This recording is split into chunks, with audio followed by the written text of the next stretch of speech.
అసెంబ్లీలో చెప్పాను. అప్పటికి కమిషన్ కూడా కమిటీ వచ్చింది, రిపోర్ట్ ఇచ్చారు. అప్పుడు రైతులు కూడా ముందుకు రాలేదు.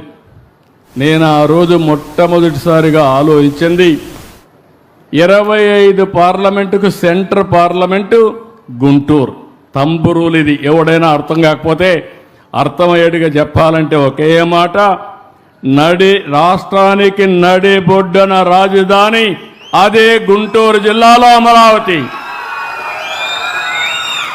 ఇటు పోతే 14, ఇటు వస్తే 14. చిన్న పిల్లలను కూడా ఎక్కడ రాష్ట్రానికి సెంటర్ అంటే నేరుగా వీళ్ళు అక్కడికే పోతుంది. అవునా కాదా? మీరే ఆలోచించండి. సంకల్పం బాగానే ఉంది, కానీ ఎట్ట కట్టాలి? నేను కూడా గుంటూరులో లేకుంటే విజయవాడలో ఒక 50 ఎకరాలు తీసుకొని ఒక సెక్రటరియట్ కట్టేయచ్చు, మామూలుగా ఉంటుంది.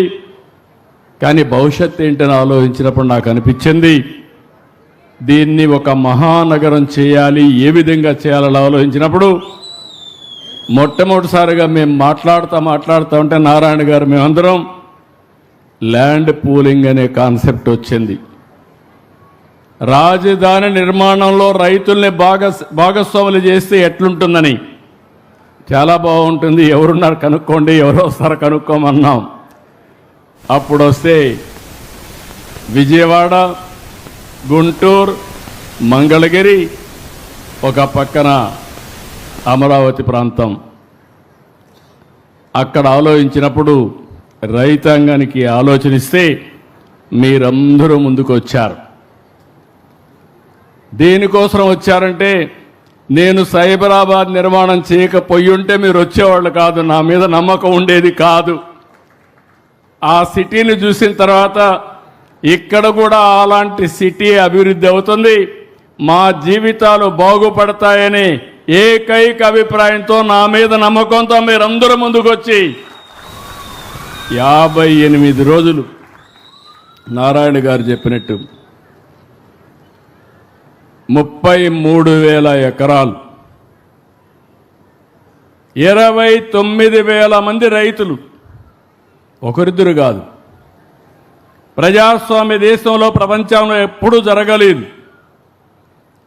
అలాంటి వినూత్నమైన స్ఫూర్తికి కారకులైన అమరావతి రైతాంగానికి మరొక్కసారి శిరస్సు వంచి మీ పాదాభివందనం చేస్తున్నాను.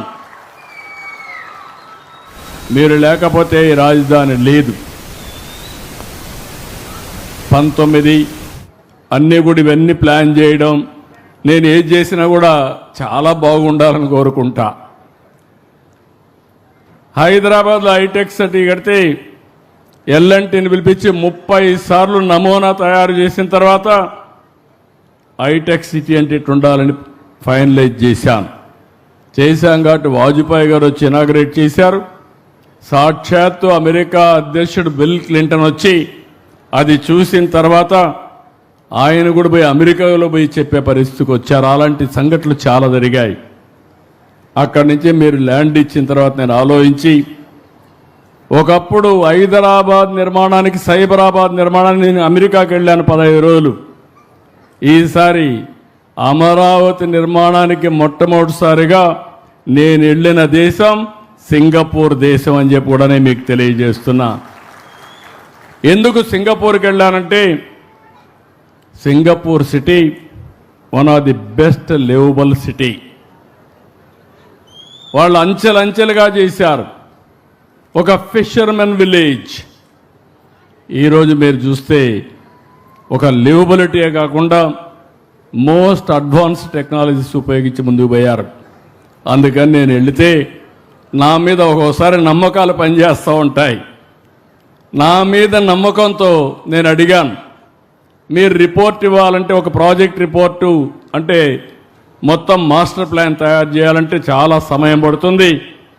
రెండోది నేను టెండర్ పిలిస్తే దానికి ఇంకా ఎక్కువ సమయం పడుతుంది, వేరే మార్గం చూపించమంటే పర్వాలేదు, మీరెప్పుడు మాకు మిత్రుడిగా ఉన్నారు, మీ మీద విశ్వాసం నమ్మకం ఉంది, అందుకనే ₹1 తీసుకోకుండా మాస్టర్ ప్లాన్ డీటెయిల్స్ తయారు చేస్తామని సింగపూర్ గవర్నమెంట్ క్యాబినెట్లో నిర్ణయం చేసి మనకు ఆ పని చేసి పెట్టారు. అలాంటి వాళ్ళపైన 1924లో మీరేగా సఫరర్సు. ఈవెన్